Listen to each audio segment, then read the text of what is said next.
Un tripudio di fasce tricolore ieri ha animato la sala del centro congressi della Nuvola a Roma per la presentazione di Polis. Poste Italiane tende la mano ai comuni con meno di 15.000 abitanti grazie al progetto Polis, che sarà la casa dei servizi digitali.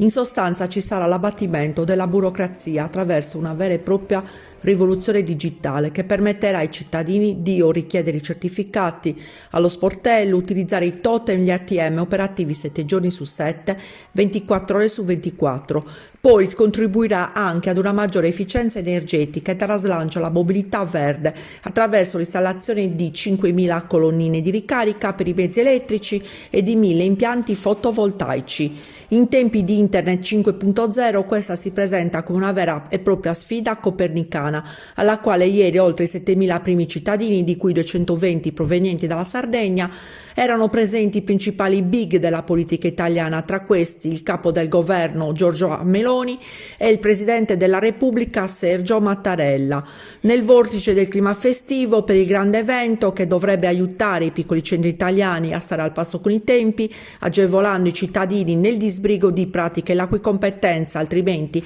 è di tanti uffici con dispendio di energie, soldi e viaggi, c'erano anche i sindaci del Nuorese che, pur sposando favorevolmente l'iniziativa, mostrano una certa diffidenza adatta per le connessioni lente in tante zone dell'interno e una popolazione anziana.